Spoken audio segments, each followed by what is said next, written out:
Hey guys, and welcome back to my podcast slash YouTube. So today I thought I would do something a little bit different. I wanted to do a bit of a sit down chat and just basically talk through a topic that I get asked about a lot. So yeah, a lot of questions on this, and I do feel like it can be a complete minefield in terms of understanding what it means and how to actually go about this. So today I am going to talk through reverse dieting. So what is reverse dieting? Negative adaptations that can occur from like long-term dieting, which is really common in a lot of women, like chronic dieting. What happens when you actually build muscle in terms of being able to eat more food, giving yourself a really successful start point to diet from. And then also looking at fat gain with reverse dieting, which is something that I get asked about quite a lot. And just kind of what you should do in regards to whether reverse dieting is right for you. So that is essentially what we're going to cover. I've made some notes to make sure I don't miss any important points. So yeah, we're basically going to get stuck in, and I'm just going to have a good chat about all things reverse dieting. So if you have any questions on this at all, if you want to ask me anything, if there's something that you want explained in more detail, please just drop me a message. You can message me on, YouTube, Instagram, however you're listening. I'm always up for a chat and obviously want to try and help as much as I can.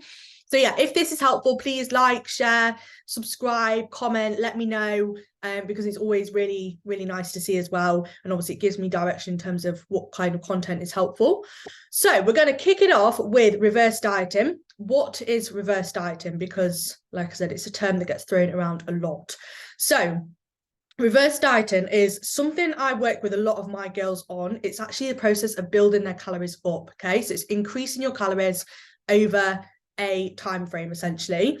So one of the big positives of going through a reverse diet is actually reducing the negative effects of dieting, which we are going to touch on more in a second. But essentially, when you diet, there are negative adaptations that occur because the body is very clever. It does not want to lose body fat. Your body does not want you to starve to death, right? So there are adaptations that occur that basically allow the body to preserve energy as such. Okay, so your body does not want to lose body fat. It's not going to happen easily. And if you are reducing your calories, there's going to be adaptations that occur, especially if you have dieted for a very long time. And I work with a lot of women that kind of have dieted for really long time frames and gone ridiculously low with the calories. So the aim is to actually get your body in a position where it's healthy, it's happy, it's responding as it should be essentially. And the third thing, reverse dieting can really help in terms of supporting training performance, energy levels, and actually building muscle, which has so many positive effects. So, this is essentially a process where it allows you to actually maintain a pretty good body composition, build up your calories to be able to eat a really good amount of calories, and actually be able to maintain that long term without gaining a load of body fat in the process. And then you're in a position where you're healthy, you're happy, you've got good energy, you can train well, you can eat out and be flexible, and you're actually eating a good amount of food, and you're not then stuck in that yo-yo thing or that horrible process of being stuck on like 1,200 calories for the rest of your life because you're terrified of gaining weight. So there's a lot of positives to it. Reverse dieting, it's essentially reversing the negative effects that come with chronic long-term dieting or any diet as such.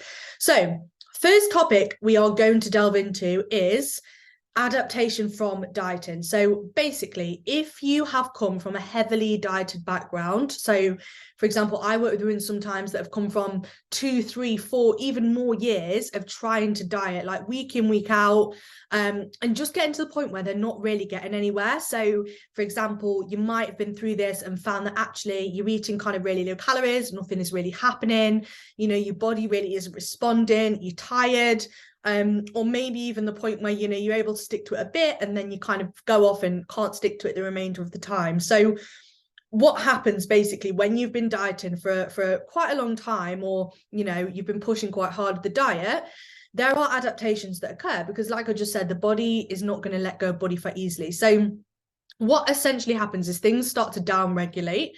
or like slow down as such. So one key point I feel like I need to bring up now is you can't break your metabolism. Okay, your metabolism cannot be broken. So when I get sometimes people come to me, or I'll have conversations with women and they're like, oh, I just can't lose weight, my metabolism is broken.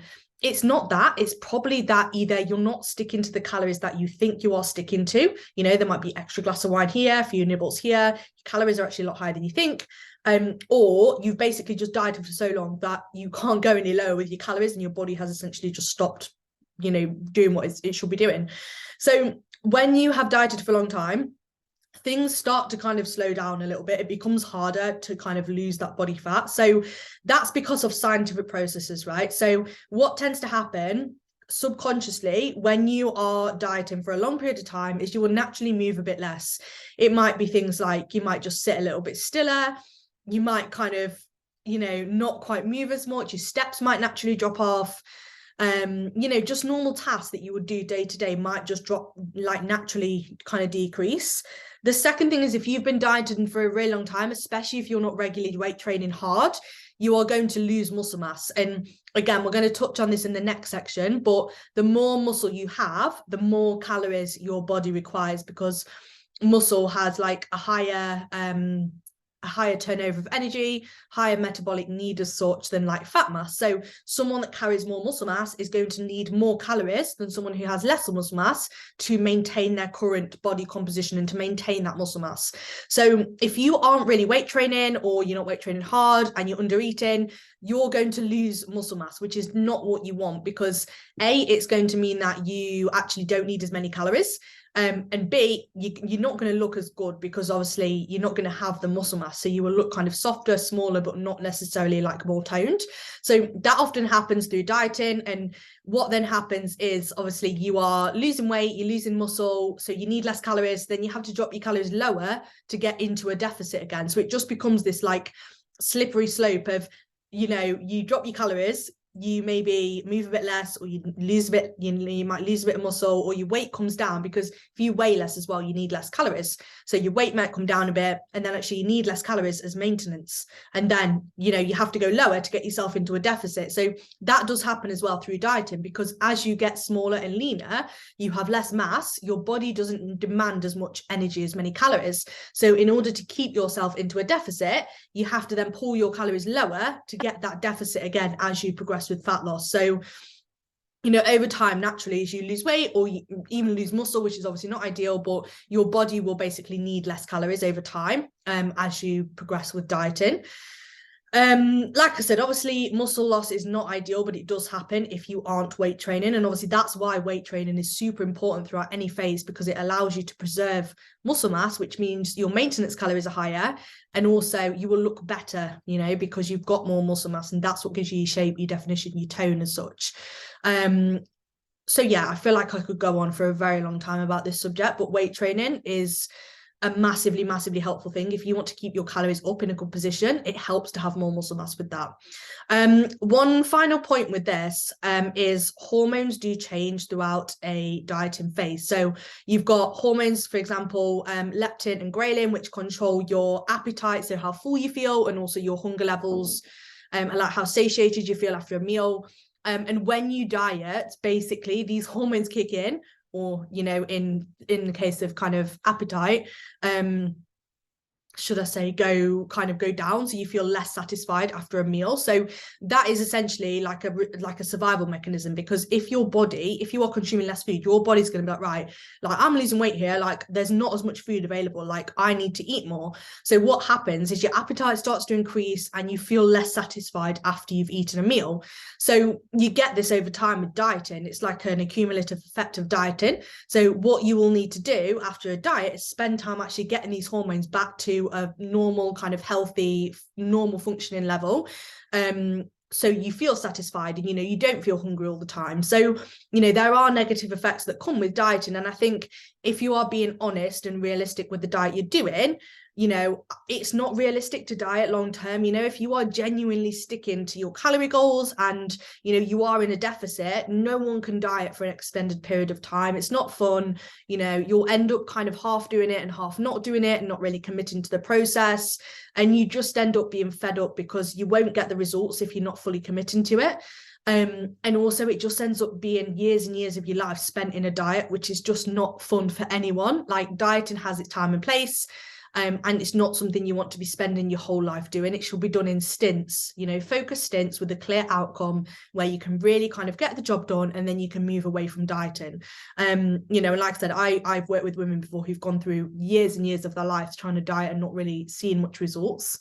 So this kind of leads us on to the next topic, is actually talking about muscle and how this helps within reverse dieting and actually changing your body composition. And again, like, this happens quite a lot with women where they're maybe not really progressing, or they're not looking as like toned as they would like to. They maybe look soft, and that's how I hear a lot of women describe themselves. I feel soft, I feel like not very like lean or defined.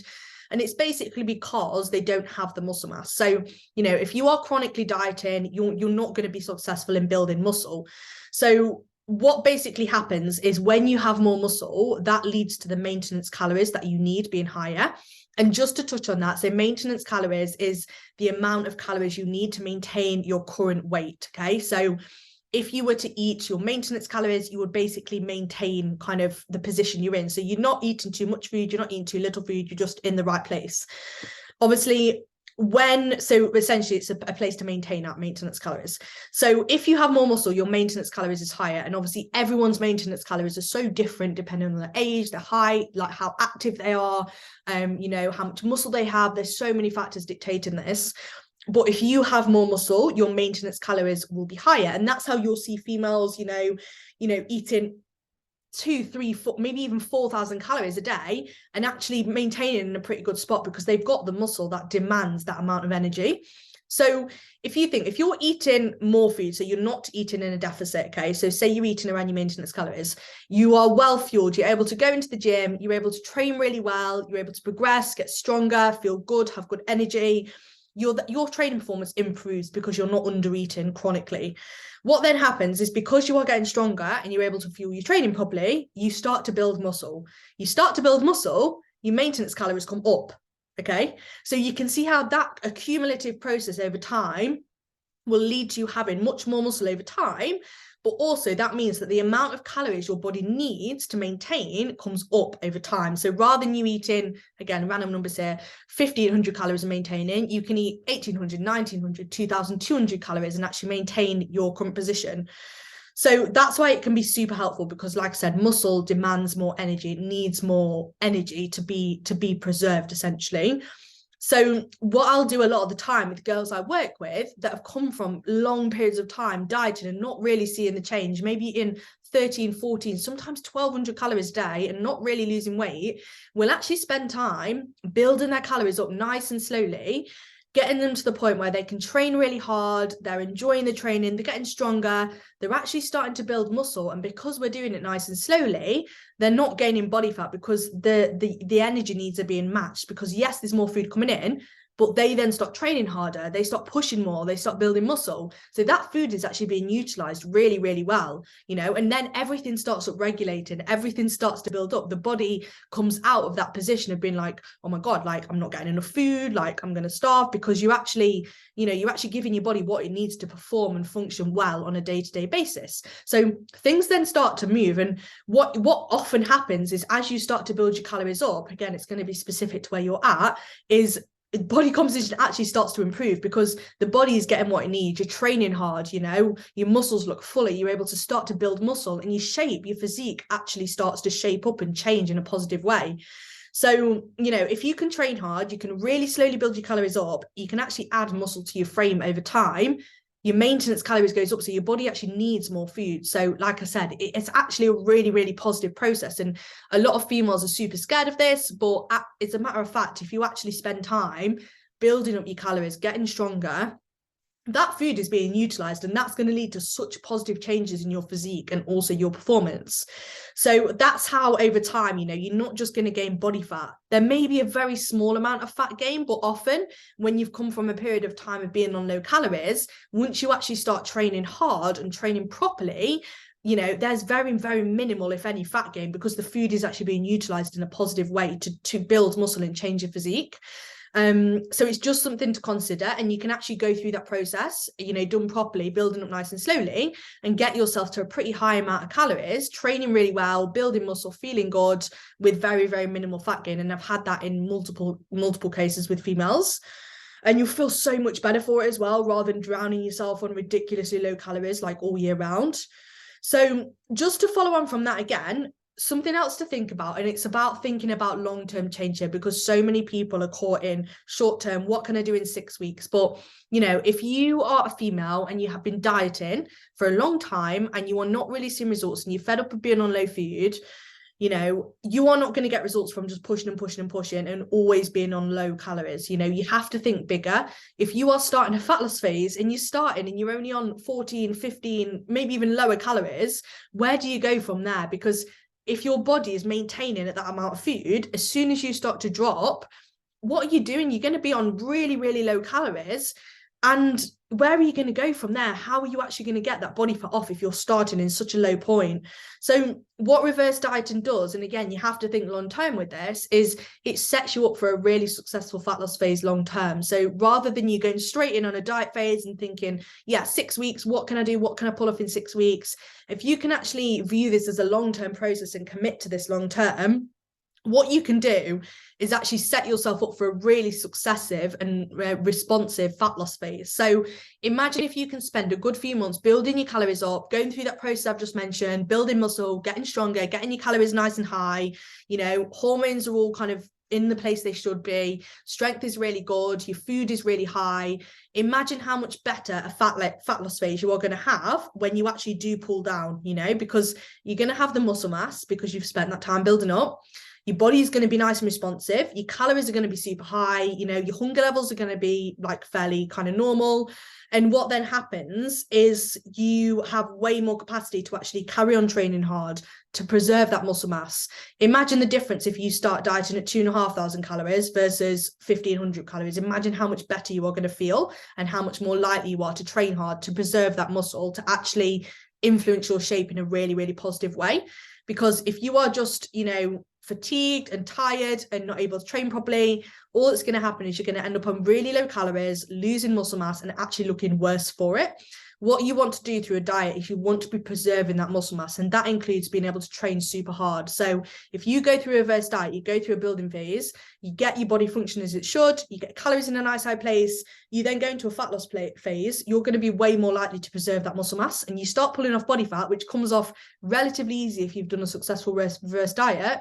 You then look so much better because you've actually got that muscle mass there. You've spent time building that muscle up. And what I find a lot is I work with women that are stuck in such short-term thinking, and they won't go through that process of building up by themselves. So all they've done is try to diet and diet and diet. And what we do, we actually spend time building the calories up, we put the focus into the strength, we get the calories nice and high, we get them performing really well in the gym, really strong, not hungry, able to just be happy and enjoy themselves.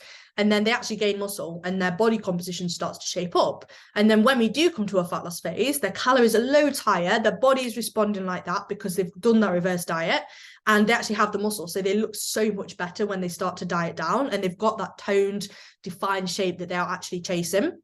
So just to talk through, like thinking long term with it, you can see how spending 4, 5, 6, 7, 8 months building up first is going to lead to much better results later down the line than you just constantly trying to smash 6-week short-term fat loss phases.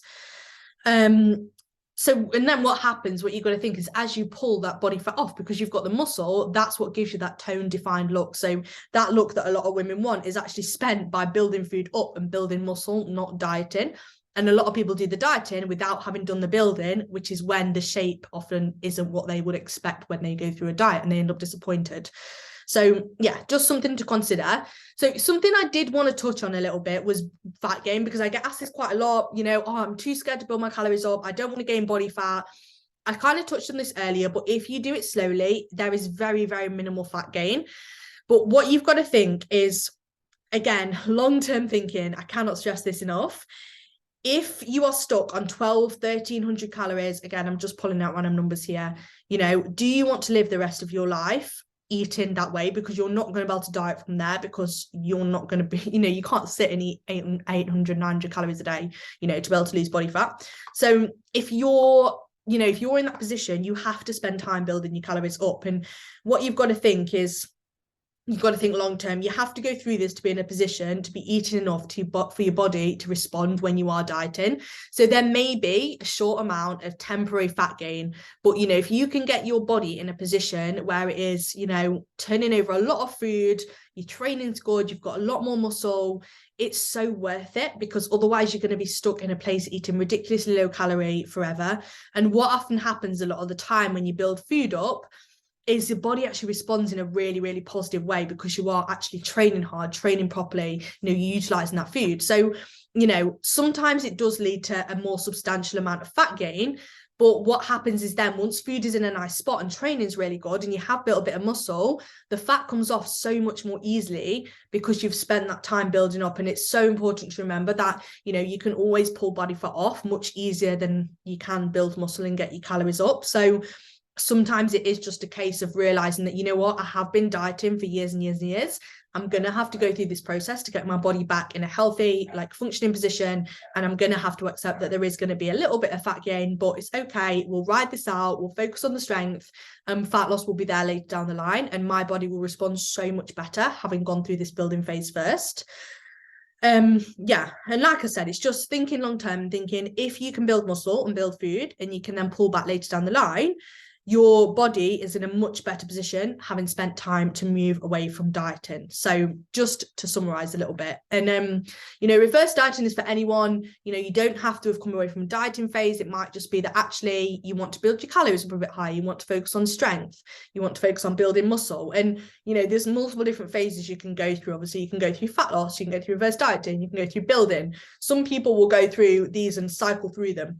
Some people might just think, actually I want to build my calories up, I want to build some muscle, and then I'll just sit there. That's fine. I'm happy with that. It's really up to you as to how high you want to push your calories and kind of what your long-term goal is. And that's obviously what I work with the girls specifically on. So in maintenance and in reverse dieting, you can kind of take it how you want to, really. In terms of what is going to be in line with your goals. But hopefully this just explains a little bit more about how reverse dieting works, about what it is. If this is useful, if you find these sit down chat type videos helpful, please let me know and I will be back soon.